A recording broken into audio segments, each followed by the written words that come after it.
You're listening to the We Are Libertarians podcast network. Find all of our shows at wearelibertarians.com.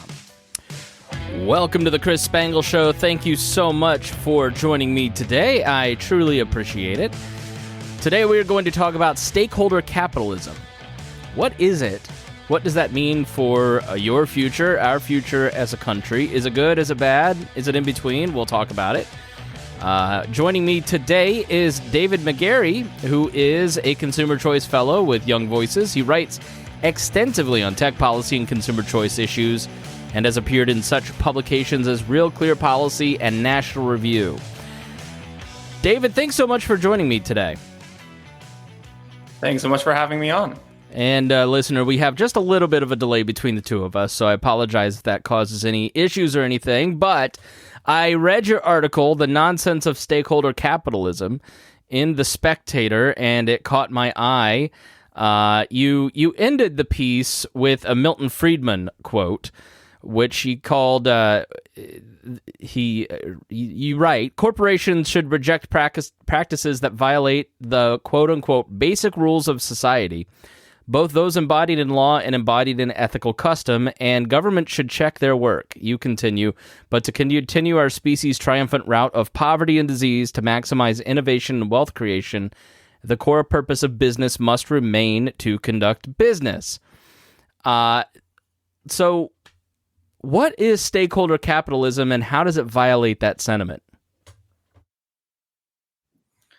Stakeholder capitalism is the notion that businesses have an obligation to really serve all of their quote-unquote stakeholders, which, depending on whose definition you're using, can really be just about anyone. And the situation that you get is not just quote-unquote ethical practices. Another Milton Friedman point is that if stakeholder capitalism, although he didn't use the term, but essentially if stakeholder capitalism meant conducting business in an ethical manner, then it would be a redundant, pointless concept. And so the real problem that we get ourselves into is that resources are scarce. And when enough companies divert resources from innovating and providing good, cheap products to their customer bases and maximizing their shareholders, the shareholder value of their company, you end up with a situation where growth and innovation are really held back. And another point that I outline in my piece is that capitalism has done great things for the world. Capitalism has driven incredible gains in wealth. This goes back into the dawn of liberal democratic capitalism around the Enlightenment period. And we see these correlations coming up to the present day. You can look at China post-Mao. You can look at India's recent wealth gains. Look no further than the Western European countries and the Scandinavian countries who, after World War II, really went in a much more regulated socialist direction with their economies, and they realized it wasn't working. And although they maintain generous, shall we say, welfare states, they have removed a lot of restrictions that allow their economies to flourish. Yeah, I think look at the direction of Russia and China post-communism. And China, any year now, is going to beat us in terms of economic growth as it has more become, I want to say more liberal, definitely not more democratic, but more capitalist. So let's talk about ESG scores. We just did an episode on ESG scores, so we don't have to go too far into it. And it stands for environmental, social, and governance. What is an ESG score, and how does that fit into stakeholder capitalism? So ESG and stakeholder capitalism are two concepts that have a lot of overlapping effects on markets, right? So the way I see it, again, different people define it very differently. The way, as a sidebar, is one of the problems with both concepts, their lack of definition. But they both essentially move towards the same goal, which is using capital and resources in non-productive ways.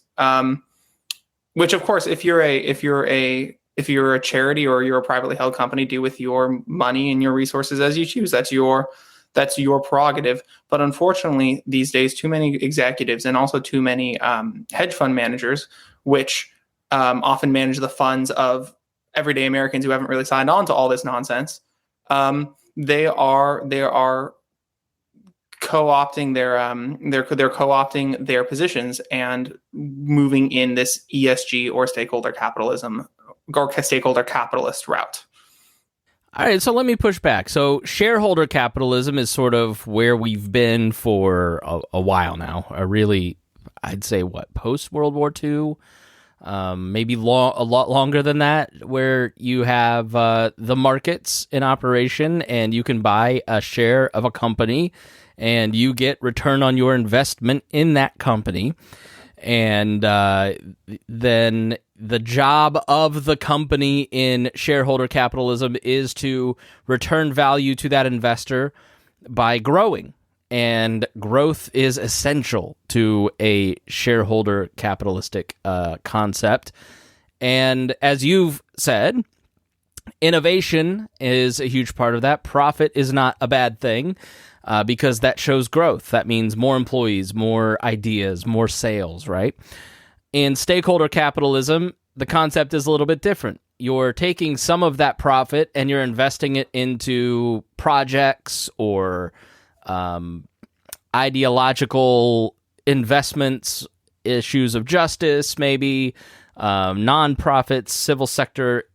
Do I have that right? Like, what are some of the ways that a stakeholder company would take and divert some of the profits towards ESG goals?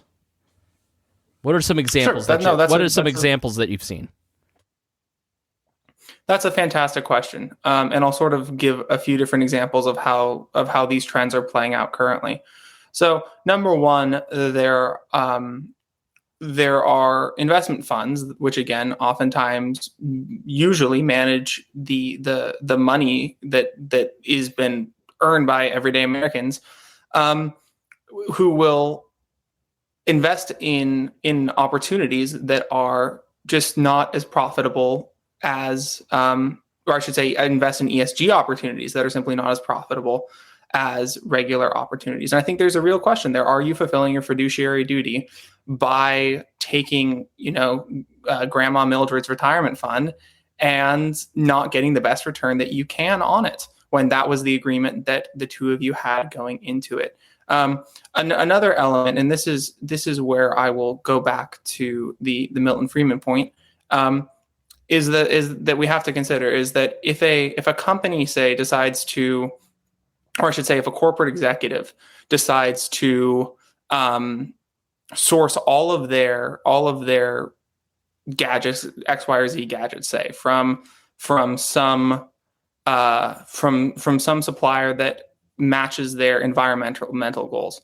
If it's a private company, again, I can question your business decisions, but it's your money. Do whatever you want to. But if you've been hired to make the maximum profit for the people you work for, if you're hired as an executive, you have a duty to, again, fulfill your job and to do your job and to maximize funds. Where the Milton Friedman point that I was trying to wrap into that, I'll just sort of stick in at the tail end here. Again, this isn't saying that companies shouldn't behave ethically, sort of in the way that ethical business practices, that term is generally understood, right? If that's all that stakeholder capitalism and ESG meant, then the terms, again, are meaningless. And if you actually look at the specific proposals that are coming out of the people who push for these things, you'll see that, again, they don't really mean, just give your employees a wage so they'll perform better. That could be a small part of an ESG proposal, but at the end of the day, there is a lot more that gets added onto that as well. All right, so my toddler's downstairs watching the Muppets Christmas Carol right now, and based on the time, I'm guessing that the two men just walked into Ebenezer Scrooge's office and asked for money for the poor, and he's kicking them out of the office. that's sort of what it sounds like. I'm not going to lie to you, David. If a company wants to take some of their profits and maybe spend a little bit more on a more sustainable supply chain item, or maybe give some of that money to something like Bank of America, for instance, funds leadership camps as part of their efforts. Is that really a bad thing? What is, are you just being an Ebenezer Scrooge here at Christmas time? Am I being unfair? Well, I don't think you're necessarily being unfair, but I think there is a response that would mitigate your concerns. So again, I'm a big fan of private charity. Like any libertarian who wants to create a workable society, there has to be something that comes into the government's place, right? We can't just say no one helps anyone. The answer is that private individuals, give charity, or even I don't have a problem if companies give charity. But again, it's a matter of degree, right? If we're saying that charity can be given, and charity should be given indeed, that's different from saying we have to completely reorient the practices of business around in a radical way, which is again really what we're talking about here, in a way that, if applied large scale, would stifle production. And this gets to another part of your challenge, which I think is very fair. But we have to remember again that innovation and capitalist drive and entrepreneurship have in a very real way helped so many people. We're not just talking about, oh, you want to pay 10 cents less on X, Y, or Z item, right? We're talking about entire societies being lifted out of poverty. We're talking about really previously unknown levels of wealth. And I mean, we can look at that from either just an absolute perspective, just from we can look at it as an absolute thing from sort of our perspective sitting over here in really cushy America, which is far more well off than most other countries are, if not almost all other countries are. But we have to look at the incredible quality of life increase that has gone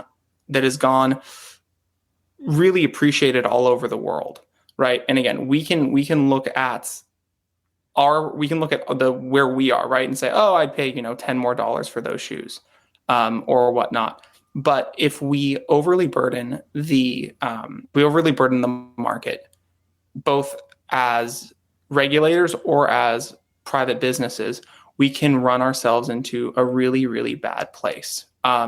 We shouldn't be content with the stage that we're at, right? We shouldn't be content to say, oh, we've innovated enough, we're done, right?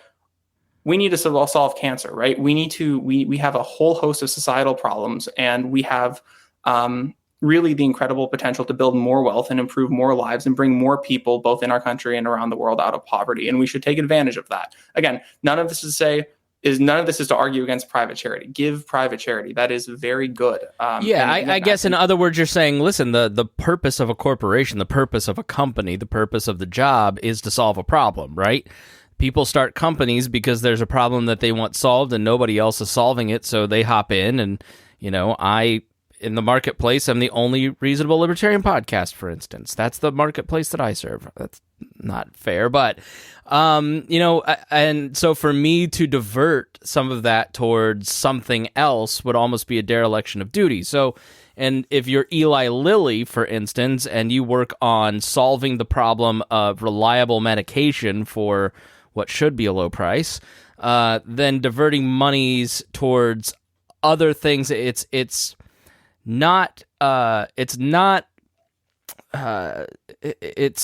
what's the word? The economic term I'm thinking of. It's an inefficient use of resources, because there's going to be other organizations and other companies that are focusing on those goals. And to a point in your article that you make, ESG funds average lower returns than the broader market, 6.3% to 8.9%. And so, therefore, investors on the other end who would, give their money to charity or would start other businesses have less capital to make their personal decisions because at the top, more capital is being diverted in ways that sort of make the company look better. Yeah, I think all that's true. And again, I would go back to how much of this is good citizenship and how much of this is a fundamental reorientation of the purpose of the business or investment firm. And again, I may be a broken record here, but there is a moral good in making people's lives better. There's a moral good in lifting people out of poverty.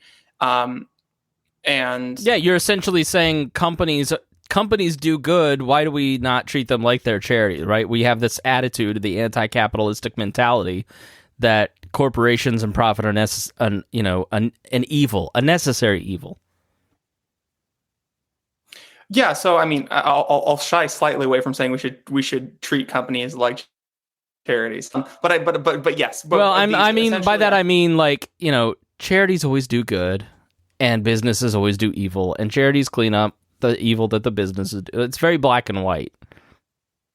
Right. Well, I mean, this is a very Walter Williams-esque point, but the moral good of capitalism is that you make money by helping other people. You make money by providing others goods and services. And of course, that's a very simplified version of the world, and there's a lot of messy edges to that, but at its core, it's true. So you mentioned in the article that Tesla's current ESG score by two leading ratings agencies are those below Pepsi. Now let's do the math on that, David. Tesla, the company that is trying to create batteries that will be more sustainable for everybody in cars that choke out less carbon emissions, versus Pepsi, which is literally part of the reason that I'm on medications, right? Like, how does a Pepsi have a better ESG score than a Tesla? No, that's the question. That's exactly the question. And I think that speaks to the lack of definition that these phrases have been given. There's no one accepted meaning for ESG. There's no one accepted meaning for exactly what for stakeholder capitalism, right? There's a lot of people who play fast and loose with these terms, and I think that speaks to, or I should say, I think that leaves these terms open for exploitation by people who really want to take them in a pretty radical direction. Let's talk about that. I feel like we've kind of tap danced around it, but all of this, with BlackRock and the episode that we just did on ESG scores, full disclosure, I read Glenn Beck's Great Reset book because I wanted to understand what that term meant, and he talked a lot about Davos. You mentioned the Davos Manifesto and the World Economic Forum in your piece, and it really feels like we're kind of talking about if you were on one side of the COVID debate, you were good. If you're on one side of the COVID debate, you were bad. If you were on one side of this, if you thought one thing about Hunter's laptop, right? Like that sort of mentality of this is just the truth and you need to accept it. Like if I were to say that Buffalo got 77 inches of snow because of global warming, I'd be good. If I said they got it because global warming didn't exist, I'd get a tag on Facebook for that. Is that sort of the mentality that's being applied to business, is that this is the right think, and companies that don't agree with the right think, we're going to lower their ESG score, and therefore they can't get access to new capital, or they aren't going to get included in these specific funds and get more investment? In some quarters, certainly. The issue that a lot of people on the left fall into, and I want to be careful not to speak in overgeneralizations, but I think the issue that a lot of people on the left fall into is that they turn opinions into moral positions. So what I mean by that is that if a lot of people believe that if you don't share the same assessment of the facts, it's because you are a bad human being. And then they go on to treat the people who happen to disagree with them as bad human beings. And one thing that we're allowed to tell bad human beings is that they don't deserve to have their opinions considered on the same or to level participate as in the society. You can't go to restaurants. You can't go see the documents of freedom unless you behave. I mean, yeah, sure, and there's another trend on the left is an exclusionary trend that's really been around for quite a long time and is very concerning. That they seem to hold that if we can just sort of ignore and shunt the wrong thinkers off into the corner, they somehow will stop existing, and that just doesn't bear with reality. No, it just makes like the Republican Party is more Trumpy because of the silos that they've created than anything else before they were being checked. Like Alex Jones took over the Republican Party in a lot of ways because he was kicked off social media. That's for another podcast. You don't need to respond to that. That's me. But I guess to what degree, I asked our other guest on ESG scores this because, if you read a Glenn Beck book, right, it's a global conspiracy by Klaus Schwab to take over the world and move us to corporate fascism. So like, I see the problems in what you're saying, and I see the lack of investment that is made in one direction versus the other, and I get what you're saying, but it doesn't sound like you're panicking, right? But like Glenn Beck, of course, told me I should panic about the concept of stakeholder capitalism and ESG scores. Like, where are we at? Like, judge freak out level, should I dig up my silver and move to the mountains because stakeholder capitalism is coming out of Wharton Business School, or let's keep an eye on this? Do you understand my question? Like, what's the degree here of concern over stakeholder capitalism?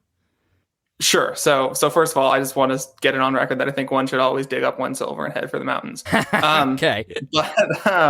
But I think it's a good one. I think that the real fight on this stuff is, or I shouldn't say the real fight.